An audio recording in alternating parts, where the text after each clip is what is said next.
audiences by storm. I'm going to dive into the film and analyze the bits and pieces and discuss what makes the movie so successful. And we're also going to hear from some others on what they have to say about the film. Let's recap what happens at the end of the movie. After finding their way to Santa Cruz Beach, Adelaide and her family watch in horror as Pluto, her son Jason's other, is forced to walk into the fire that he created due to his connection with Jason. However, Jason is taken by Red, forcing Adelaide to run into the depths of the city in order to find him. When she arrives, the story of how the world became invaded by these Red counterparts starts to unravel. She discovers, as her other explains, that the people who live under the city are called tethers, complete copies of people of the surface world, but stuffed underground due to some unforeseen problems with the experiment. After Red explains this to Adelaide, they get into a fight, Red with her shears and Adelaide with her fists. The fight scene mirrors a dance scene that the two women put on years ago when they were children, only under very different circumstances. All of this is important and ties in together as well. Now, Adelaide finally subdues and kills Red and is able to find and free Jason. However, it is here where we learn one crucial twist. Adelaide was the tether all along. When she was choked in the funhouse all those years ago, the original tether switched places with Adelaide. The woman in the red jumpsuit was the human all along. And Adelaide, the one that we have come to know, was the tether. But here's the big question. What does it all mean? Is this film layered with subtle meaning and cultural hints just like his previous film, Get Out, or did Peele give us more of a straightforward horror thriller film to enjoy? The simple answer is a little of both. But of course, the answer is really much more complicated. There are three major facets of Jordan Peele's film that can be dissected. The whole idea of underground tethers, the face value horror, and the hand-holding allegory that takes place at the end of the film. Let's dive into the first one, the underground tethers. In many ways, this can simply be seen as a clever new thing to scare audiences, as opposed to having so much deeper meaning. But let's remember, now this is a Jordan Peele film, so it is a good bet that there are some crucial subtleties hidden in there somewhere. What I have been able to discern so far is what many people have found out as well, that the tethers' battle for recognition and value can be an easy comparison to the battle between the upper and lower classes in America. The people that live as mirrors in the underground tunnels all across America are constantly fighting to simply feel what it's like to be in the upper class. It is not until Red, or should I say Adelaide, comes along that they finally have a way to escape their horrific lifestyle. I talked to Daniel Tolbert about this exact topic, and he had some very interesting things to say on this matter. It's definitely heavily intentioned. In terms of the way that he writes his films, he always has, analogies and stories that tie everything back and forth between everything, especially across the entire film. And the class struggle, I think, is easiest to say that it was definitely intentional, just based off of how he set up their movement into California. Like, both of the families that we interact with there are upper middle class to lower upper class, just based off of the fact that they're able to get vacation homes in California. Especially the white family is, in a super modernized, almost completely glass back house with a pool, and their lakefront, and they have all of these material things that the dad is attached to, and it kind of shows that difference in upper middle class and lower class to the tethered, because they're vying for recognition from the people who are in that class. It's less about a debate of if we pay attention to the people who are below us or the things that we have. It's like they're trying to get in the way of the materialistic side that they have. And especially when it comes to the tether themselves, that entire Hands Across America thing, a lot of the issue that people had with that was it was one way that people of wealth and people of the upper class were able to, it's a feel-good charity project. It doesn't really do much help. It raises a bit of money that goes somewhere, but the project itself was just it gave you something to do that made you feel like you were helping, but in reality the charity itself didn't really do much in terms of outreach or financial obligation or legitimate assistance and aid to the people who actually needed it. It was just more for the upper middle class and upper class people who wanted to feel like they were actually getting something out of it and actually helping when they really weren't.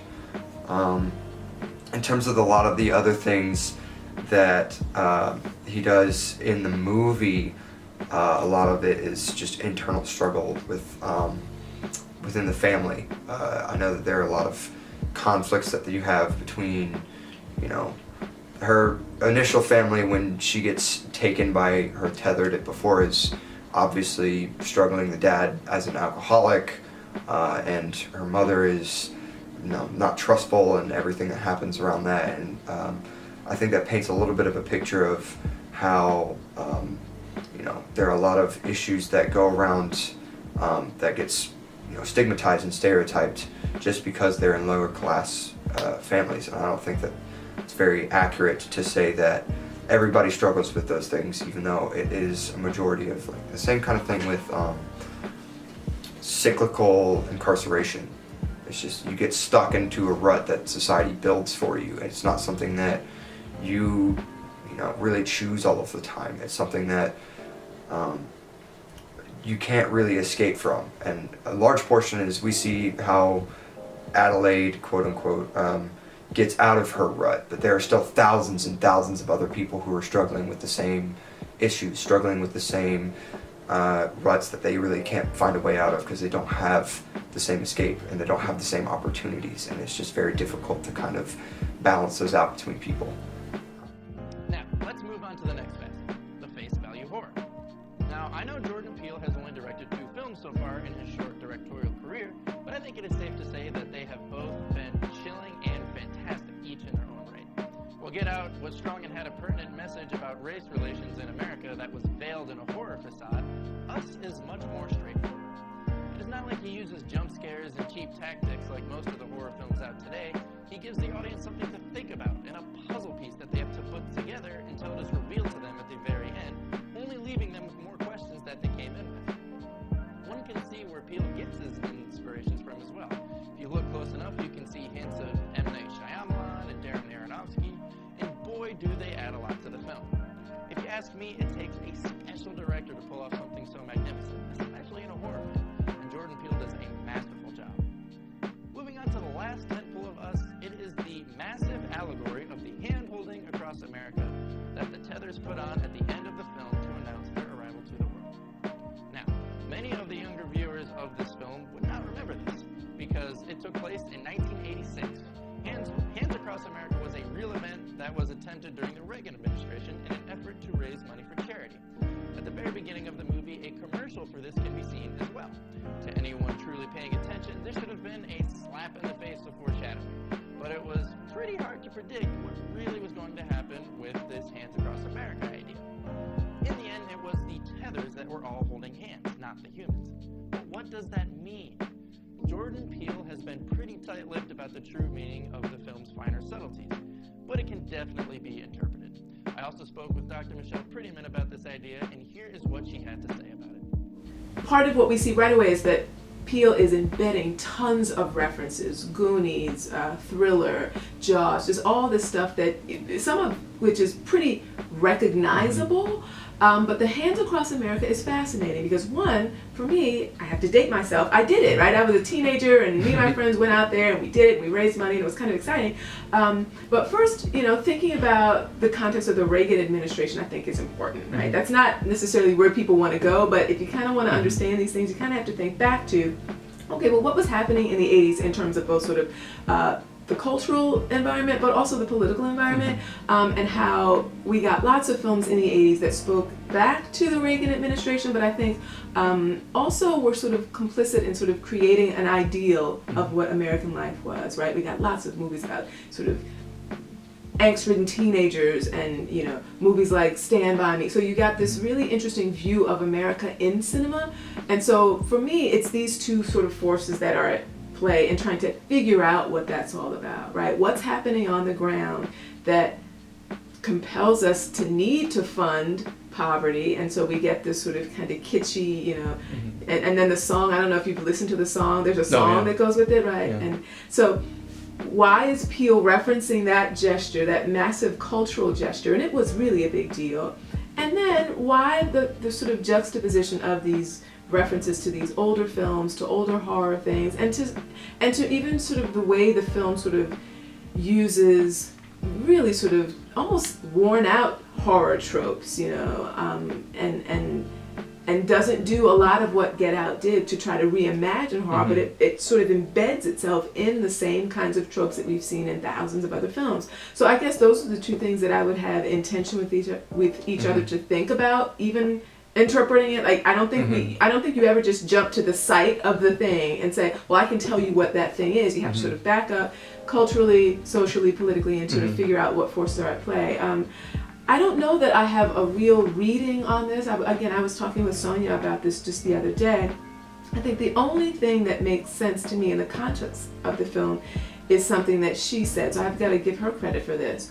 She said that she saw the untethered as, you know, now sort of taking their place, obviously, in the sort of land of the real humans, but sort of replicating what this young girl had in her own imagination, right? So it is the girl who sort of lived in the land of the living, I guess, who then is dragged, you know, I guess choked and dragged into this other world. For some reason, that was the last thing that she saw, right? That was the last image that we get of what her life was like. She's at the amusement park, kind of checked out, right? She's not really engaged in anything. But for some reason, this Hands Across America thing sort of stands out in her mind, and she's sort of taking that in, and that ends up being the gesture that she wants these untethers to replicate. Is it a political gesture? I don't really know. They don't seem to have the capacity for a real political gesture. And so maybe we come back to this young girl, right? Maybe she's the only person who has some kind of salient idea of what it means, because they really don't have, and you know, I'd love to hear other people's take on it, but the question of whether or not they have sentience, whether or not they have the capacity to think and to act on their own, I got the sense that she was the one who could communicate, that she was the one who understood both worlds, and that she's the one who can translate the above to these people who have lived, you know, in this sort of underground hellhole kind of thing. So what is it that girl would get out of a gesture like that? We have heard how she sees it. Here's how I see it. Hands Across America was a charity event to aid Africa back in 1986, but this was not a period of prosperity that many people in America at the time wanted to believe. There were many horrors going on in the world that American culture and people were more or less ignoring, namely the growing inequality among people in America, and a rapidly rising level of civil unrest as well. So while the idea was good in spirit back in 1986, it is easy to see why it can be laughable now. Nothing is going to be solved simply by holding hands. The level of inequality between the upper and lower classes is so huge that it just doesn't make sense. And this is exactly what Us is trying to show its viewers. The tethered have been underground for so long, and they are suddenly thrust into the streets in violent conflict.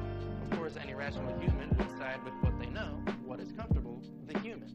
But as the final scenes unfold, we see that Red is the human all along, and Adelaide is the intruder in this world. We are forced to reconsider our preconceived notions of this world and what we thought we knew. The tethered then go hand in hand as far as the eye can see, and that just brings more questions than it answers.